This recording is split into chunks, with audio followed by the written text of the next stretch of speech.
ஒரு 2-3 நாளைக்கு முன்னாடி இன்ஸ்டால ரீல்ஸ் பார்த்துட்டு இருக்கப்ப ஒரு போஸ்ட் பார்த்தேன். அது என்னன்னா, மதங்கள் எல்லாம் பெண்கள் அடிமையாக்குறதுக்காக உருவாக்கப்பட்டது அப்படின்ற மாதிரி இருந்துச்சு. அது கீழே ஒருத்தன் கமெண்ட் போட்டிருந்தான், எங்க மதத்தெல்லாம் அப்படிலாம் இல்ல, எங்க மதத்துல பல சலுகைகள் பெண்களுக்கு தரும் அப்படின்னு ஒரு 10 பாயிண்ட் எடுத்து கூகுளோ சாட்ஜிபிட்டோ எங்கேயோ வந்து காட் பண்ணி வந்து பேஸ்ட் போட்டிருந்தான். அதுக்கு 1000 பேர் சப்போர்ட் பண்ணி அவனுக்கு ரிப்ளை வேற பண்ணியிருந்தாங்க. முதல்ல பெண்களுக்கு சலுகை தர அவன் யாரு? அவன் இல்லை, நம்மனே சொல்லலாம். நம்ம யாரு?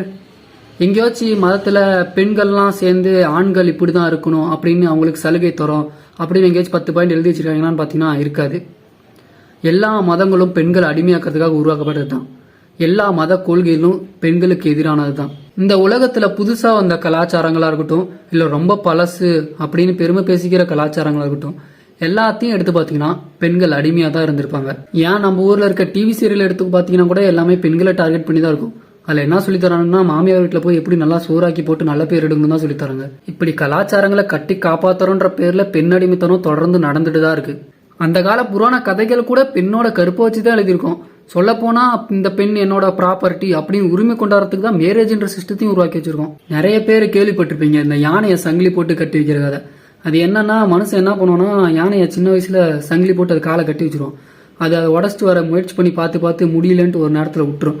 பெருசானதுக்கப்புறம் எவ்வளவு பெரிய சங்கிலியா இருந்தாலும் அதால உடச்சிட்டு வர அளவுக்கு பலம் இருக்கும். ஆனா சின்ன வயசுல முடியாதுன்ற விஷயம் அது மனசுல பதிஞ்சனால அது முயற்சியே பண்ணாம விட்டுரும். அது மாதிரிதான் இந்த மனுஷன் மதன்ற வட்டத்துக்குள்ள மாட்டிக்கிட்டு வெளியே வர முயற்சியே பண்றது இல்ல. நிறைய பேருக்கு இந்த வட்டத்துக்குள்ள மாட்டிட்டு இருக்கோன்றதே தெரியாமலே இருக்காங்க.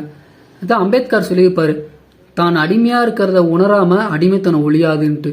ஆனா இந்த மனுஷனை பாத்தீங்களா, யானைகிட்ட கூட மூட நம்பிக்கை வளர்த்து வச்சிருக்கோம். எவ்வளவு கேவலமான பிறவில நம்ம. கடைசியா என்ன சொல்ல வரோம்னா, நீங்களா கேட்கற வரைக்கும் இங்க எதுவும் மாறாது, எதுவும் கிடைக்காது. ஏன்னா இங்க சோறு தின்ன தட்டை கூட எடுத்து வைக்காம அம்மா அக்கா தங்கச்சி யாராச்சும் வந்து எடுத்து வைப்பாங்கன்னு படுத்து கிடக்குற என்ன மாதிரி சோம்பேறி ஆண்கள் நிறைய பேர் இருக்கும்.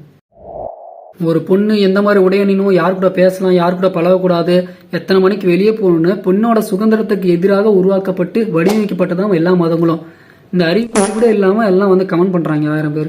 யாரை திருமணம் செய்யலாம்? திருமணம் செய்தவன் இறந்த பின் உடன்கட்டை ஏறலாம், இல்லை வேண்டாம் அது கொஞ்சம் ஃபார்வர்டா வந்துடும், மொட்டை அடிப்போம், இல்லை வேண்டாம் கலர் ஒயிட் சாரி மட்டும் கட்டிக்கோங்க, இல்லை வேண்டாம் நீங்கள் வந்து ஒரு கலர் சாரி கட்டிக்கலாம், பொட்டு வைக்க வேணாம், இல்லை வேணாம் நீங்கள் பொட்டும் வச்சுக்கலாம் ஆனால் இன்னொரு கல்யாணம் பண்ண வேணாம், இல்லை நீங்கள் இன்னொரு கல்யாணம் கூட பண்ணுங்க ஆனால் அதுக்கு முன்னாடி கொஞ்சம் யோசிச்சுக்கோ.